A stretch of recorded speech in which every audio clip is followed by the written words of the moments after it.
অন্যায় করে যিনি চাহে করো জুর, সে হলো মুর।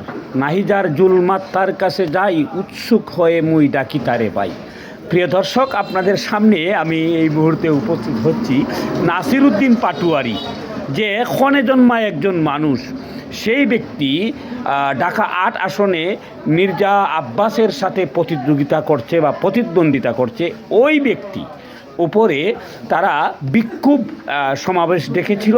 সেখানের মধ্যে একটা কনফারেন্সের মধ্যে তারা ভাষণ দিয়েছিল কয়েকজন মৌলানারা।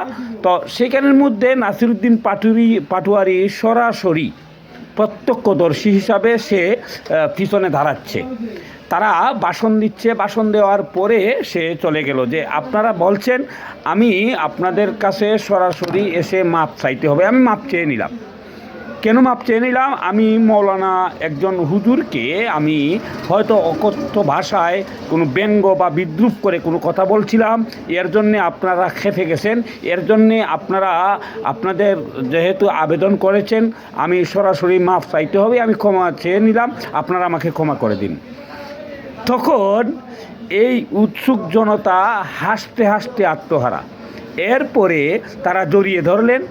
শেষ পর্যন্ত নাসিরউদ্দিন পাটোয়ারি বললেন, আপনারা তো ক্ষমা করে দিলেন। হ্যাঁ, ক্ষমা করে দিলাম, তাইলে আপনারা এখন আমার জন্যে বুট চেয়ে দেন।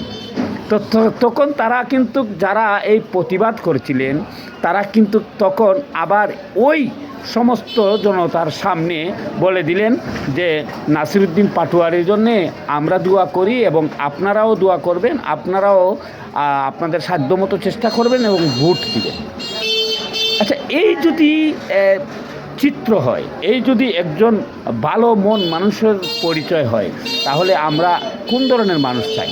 আমাদেরকে টাকা পয়সা কেউ দিবে না, আমাদের তো খাদ্য, বস্ত্র, বাসস্থান, চিকিৎসা এগুলি কেউ দিবে না, আমি আমার নিজে করতে হবে। কিন্তু তাদেরকে সহযোগিতা করলে তারা আর একটু ভালো করবে। এই জায়গা থেকে নাসিরউদ্দিন পাটোয়ারিকে অভিনন্দন জানাই।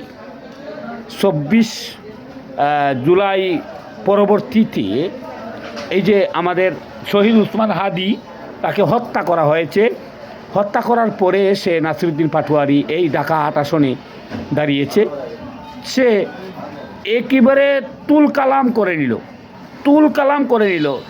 কি বলবো, এই যে সমস্ত মানুষের কাছাকাছি যায়, মির্জা আব্বাসের সকল ধরনের গুমর পাশ করে দেয়।